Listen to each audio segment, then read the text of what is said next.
할렐루야! 안녕하세요. 대전침례교회 명석 목사입니다. 오늘 4월 4일 함께 나누실 말씀은 마태복음 17장 24절에서 27절의 말씀이 되도록 하겠습니다.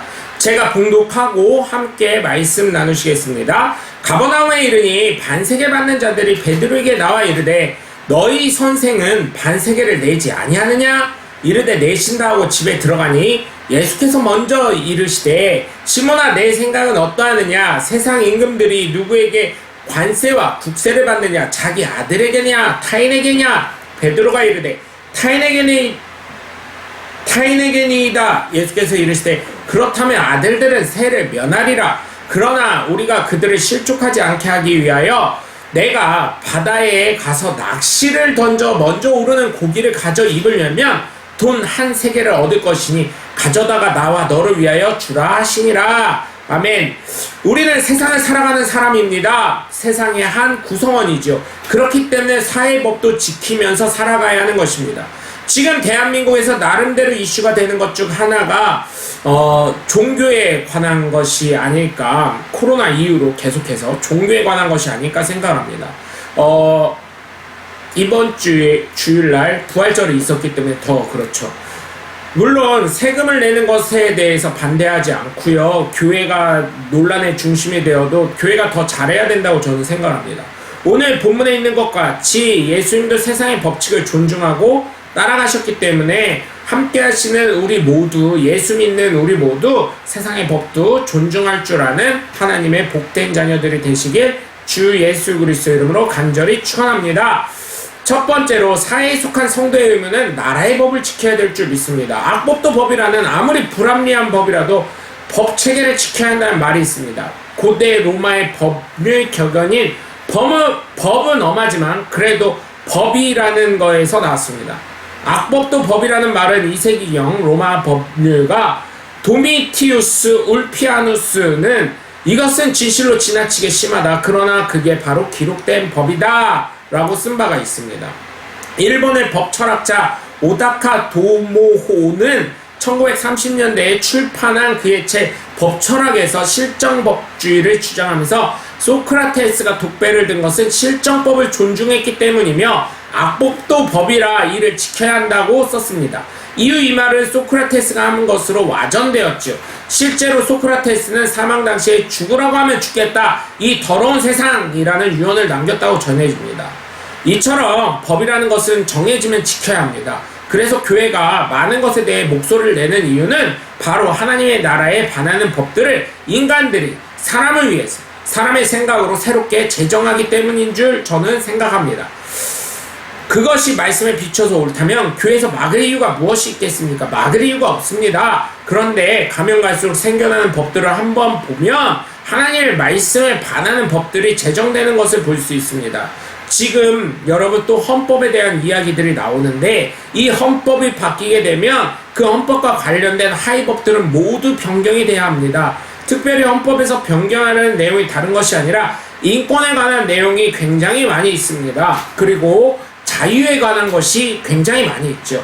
이것이 바뀌지 않도록 우리는 기도해야 될 줄 믿습니다. 이것이 바뀌게 되면 많은 교회들이 정치적인 탄압을 당하게 되고 결국 대한민국에는 자유라는 것이 없어질 수도 있기 때문입니다. 여러분, 이것에 대한 것은 유럽의 많은 교회들처럼 되는 모습들을 보시면 알 수가 있습니다. 인권이요 좋지요. 그런데 그 인권이 하나님이 창조하시고 하나님이 제정하실 바로 될 때 좋은 것이고, 하나님과 반하면서 제정이 될 때는 악법이라도 지켜야 하면서 살아야 되는 혼란스러운 것이 되는 것입니다. 지금 대구시장을 현 대구시장을 하시는 홍준표 시장님께서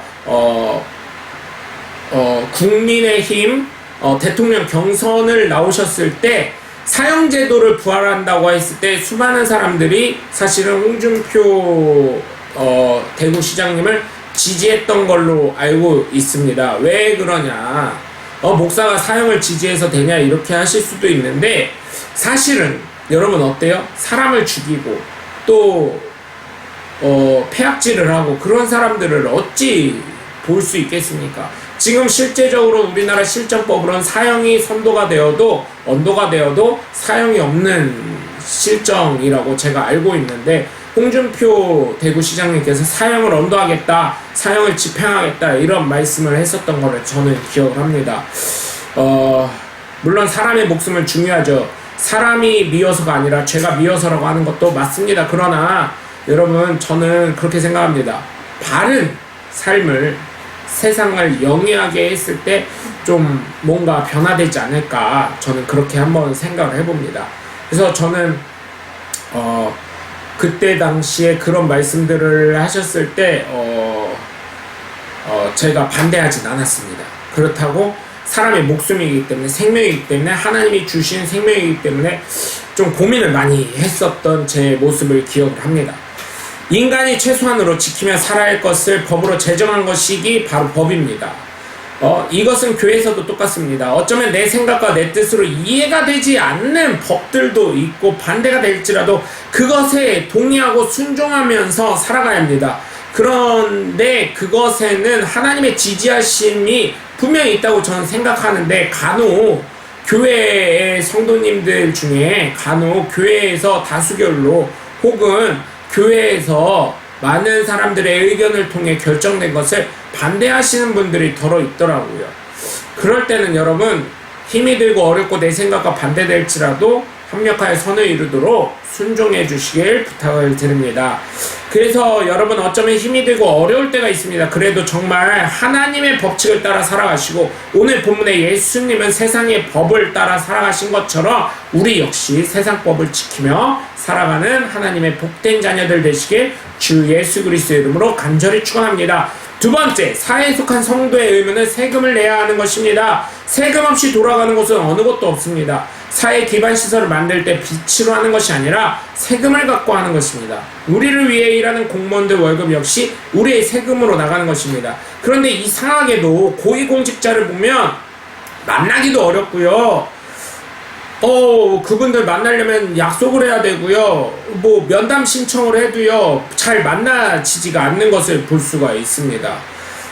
우리가 월급을 주는 것이니 공무원 앞에서는 당당해야 됨에도 불구하고 누굴 만난다고 하면 참 만나기가 어렵습니다. 그리고 그 담당 공무원이 또 시장을 만난다, 도지사를 만난다, 누굴 만난다고 할 때 못 만나게 앞에서 커트하는 것들을 볼 때, 야, 세상의 권력이 이런 거구나, 이런 걸 느낄 때도 있습니다.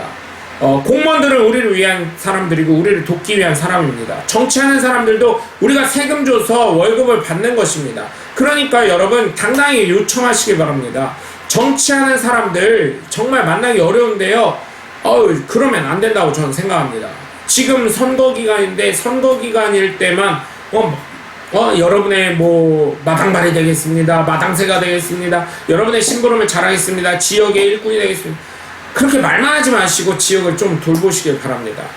얼마 전까지 해도 정말 그런 분들이 좀 많았으면 좋겠는데, 사실은 그런 것들에 대해서 사실은 일반 국민 제가 느낄 때는 참 답답하다. 왜냐면 국회의원에게 전화를 하면 보좌관이 전화를 받든지 사무실에서 다 커트를 하는 걸 볼 때, 정말 이 사람이 정말 지역을 위해서 일할 국회의원인가? 뭐 이런 생각을 할 때도 있었습니다. 여러분, 정말 그래서 저는 세금을 내되 그것이 아깝지 않도록 좀 일하시는 분들이 좀 일을 해주셨으면 좋겠다는 생각을 합니다. 그러면 당연히 세금 낼 때 당연히 저는 세금을 내는 거 아깝지 않게 낼 수 있다고 저는 생각을 합니다. 그래서 여러분, 국민의 의무로서 4대 의무가 있지요. 교육의 의무, 국방의 의무, 납세의 의무, 투표의 의무가 있습니다. 이 의무 중에 예수님도 납세의 의무를 하신 것입니다. 그것을 지키지 않아서 다른 사람이 실족하거나 시험에 들면 안 되니까요. 우리가 세금을 잘 내는 이유도 의무여서 세금 내지 않으면 월급에 차압이 들어오고 집안에 빨간 딱지가 붙는 경우도 있지만, 내가 세금을 내므로 인해 그 세금을 가지고 우리가 사용하는 여러 가지 인프라들이 확충이 되어 나도 편안하게 사용할 수 있는 것이고, 또한 어려운 이웃도 도울 수 있는 것처럼, 여러분, 예수 믿는 사람이라면 바른 세금도 내셔서 세상의 모범이 되시는 하나님의 귀한 자녀들 되시길 주 예수 그리스도 이름으로 간절히 축원합니다. 세 번째로 사회에 속한 성도의 의무는 삶에 있어서 모범이 되어야 될 줄 믿습니다. 예수 믿는 사람이 정말 예수 믿지 않는 사람들도 하지 않는 일 하지 않았으면 좋겠습니다. 왜 그렇게 살아가면서 스스로 죄를 짓는지 궁금합니다. 우리는 선한 일을 도모하기 위해서 주님께서 택하고 정하신 백성인 줄 믿기 바랍니다. 그렇기 때문에 우리는 모범이 되어야 합니다. 세상에 나가서 빛이 되어야 합니다. 어둡고 추운 그 거리를 밝히는 빛이 되어 밝게 비추고 따뜻하게 만들어야 할 존재입니다. 그런데 그 어둡고 차가운 사람들과 똑같이 살면 되겠습니까? 또한 우리는 세상에 맛깔난 존재가 되어야 합니다. 내가 갔을 때 정말 주님의 평안이 내려오고 안식이 내려와야 하는데 내가 가는 곳마다 전쟁이 이루어지고 다툼이 일어난다면 그것은 예수 믿는 사람이라면 자신의 삶을 뒤돌아봐야 된다고 저는 생각을 합니다. 여러분 정말 저는 다시금 말씀드립니다. 삶에 있어서 모범이 되시길 바랍니다. 다른 사람 그 어느 누가 봐도 정말 하나님의 사람이 저래야 한다는 마음이 들도록 하셔야 될 줄 믿습니다. 과거에 우리나라가 일제시대 때 양심전이라는 것이 있었습니다. 그 양심전에 대해서 한번 인터넷 검색을 찾아보시고요.